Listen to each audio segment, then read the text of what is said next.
안녕하세요. 꿈비의 책읽기입니다. 혹시 여러분은 산티아고 순례길을 걸어봐야겠다는 계획을 하신 적 있으실까요? 한 달 정도 걸리는 그 순례길을 언젠가는 걸어봐야지 하고 10년 전에 덜컥 책부터 구입해서 그 꿈을 키웠는데 결국 저는 지금껏 가지 못했습니다. 이 책은 서영은 작가님이 노란 화살표의 궤적을 따라 걸었던 산티아고 순례길을 다녀와서 그 여정을 기록한 책입니다. 노란색 화살표는 순례길을 걷다가 길을 놓칠만 하면 길 바닥에, 모퉁이 벽에 또는 일반 집 대문 기둥에 불쑥 나타나게 놓아두어 순례자들에겐 생명선 같은 역할을 하는 표시라고 합니다. 영혼의 부름을 따라 걷는 모든 이는 순례자다. 일상 속에서 자기만의 노란 화살표를 찾아 걷고 있는 세상 모든 성스러운 사람들에게 이 책을 바친다는 작가의 말이 고맙게 느껴지는 400쪽의 여행기입니다. 이 책 갈피 사이사이에 놓여져 있는 산문 중 오늘 저는 침낭 이야기를 읽어보려 합니다. 순례길에서 매일 밤 친구가 되었던 침낭 이야기와 잠과 연결된 순례길 감상을 들으시며 산티아고로 저와 함께 떠나보실까요? 침낭 이야기. 실한 콩깍지처럼 비좁은 데바이 알베르게 이후로도 잠자리 환경은 그다지 나아지지 않았다.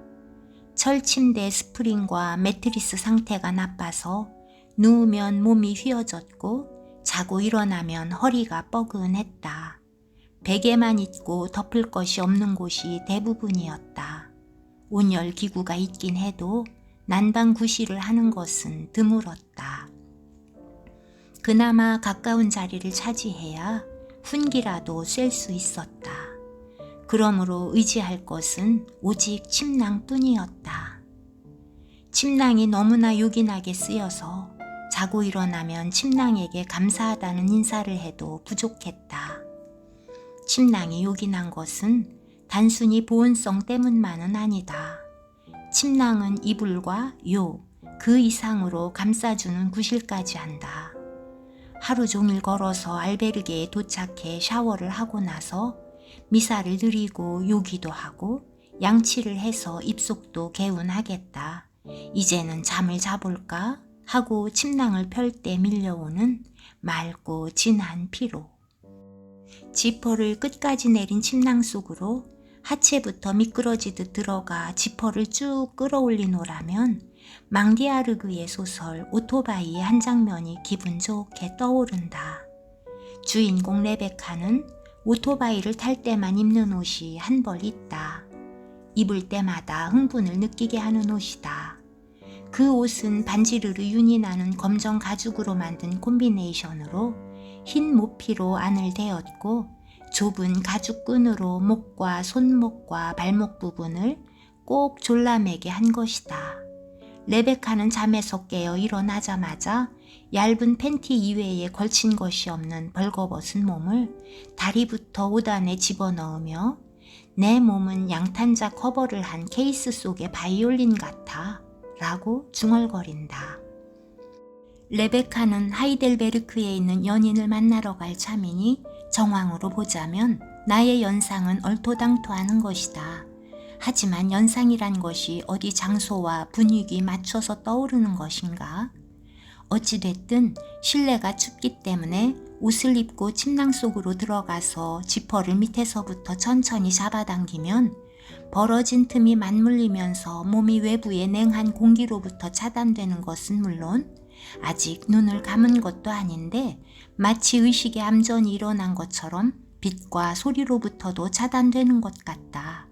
그리하여 지퍼가 턱 밑에서 고정되면 내 몸은 몸과 거의 같은 사이즈의 따스하고 부드러운 고치 속에 들어온 것 같다.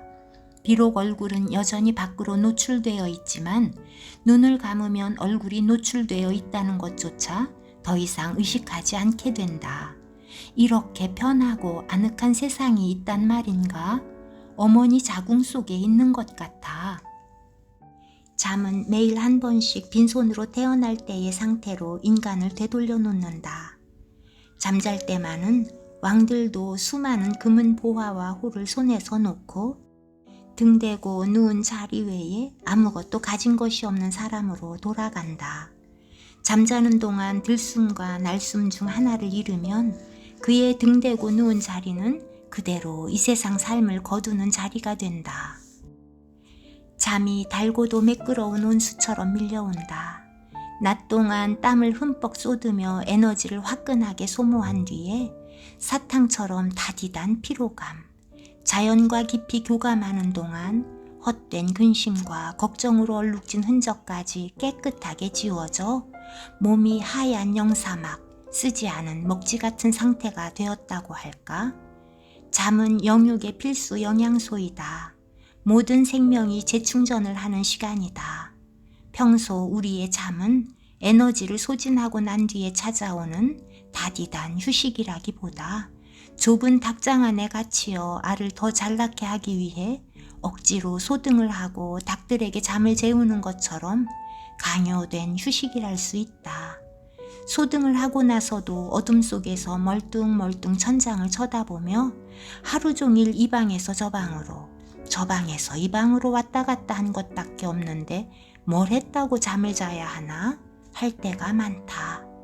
내 경우엔 앉아서 글을 쓰거나 독서를 하는 정신노동의 비중이 크기 때문에 몸으로 보면 오래된 물을 쏟지 않은 상태의 물컵과 같다.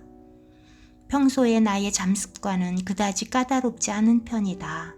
머리 대고 누워 잠을 자야 하겠다고 생각하면 언제 어디서든지 잠을 잘 수 있는 야생초 같은 생리가 있어 잠자리가 바뀌었다고 해서 또는 잠자리 환경이 열악하다고 해서 수면이 방해받는 일은 거의 없는 편이다.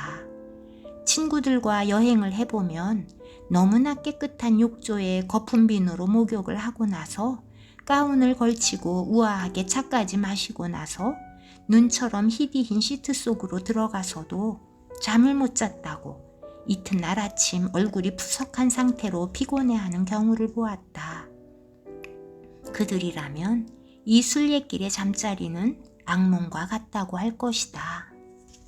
다행히 나는 본래부터 야생의 생리가 있는 데다 매일매일 바뀌는 잠자리에 더욱 단련이 된 탓인지 잠자리가 불편해서 잠을 못 잔 일은 한 번도 없었다.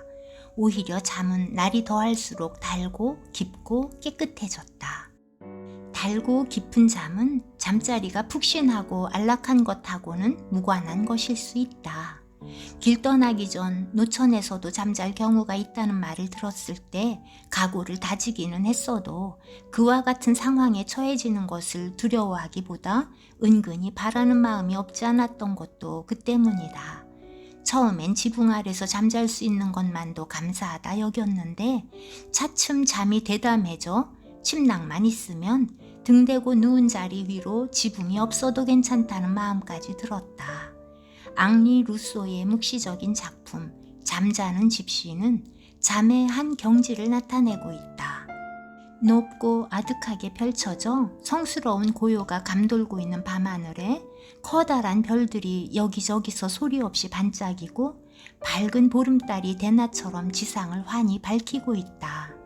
지평선 저 멀리 달빛에 하얗게 씻긴 메마른 산들의 능선이 곤두선 파도처럼 포개어져 있고 그 기슭으로 강물 같은 풍성한 물이 사막을 가로질러 곤히 잠들어 있는 집시의 발치까지 밀려와 있다. 집시의 손에는 헐벗고 외로운 여정을 함께 해온 나무 지팡이가 꼭 쥐어져 있고 곁에 비파와 물병이 하나 놓여 있다. 그런데 어디서 나타난 것일까? 사자 한 마리가 집시 곁에 바싹 다가와 잠든 모습을 가만히 들여다보고 있다. 뿐만 아니라 집시의 머리맡 위쪽 둔덕 너머로 보이는 강물 위엔 지상으로 떨어진 별 하나가 물 위에 떠서 여전히 밝게 빛을 뿜고 있다. 이 그림은 잠들어 있는 집시와 그를 둘러싼 실제 풍경을 그린 것이 아니다. 잠 속에서 무의식이 우주와 내통한 꿈속의 풍경이다. 달고 고난 잠은 그대로 무의식의 영사막이 되어 우주와 내통하는 꿈의 화포가 된다. 앞으로 남은 순례길에 노천에서 잠을 자보고 싶은 내 바람이 이루어질지는 알 수 없다. 다만 집시의 잠처럼 잠이 달고 고뇌지니 꿈을 통해 어떤 예시가 펼쳐질지 참으로 기대가 크다.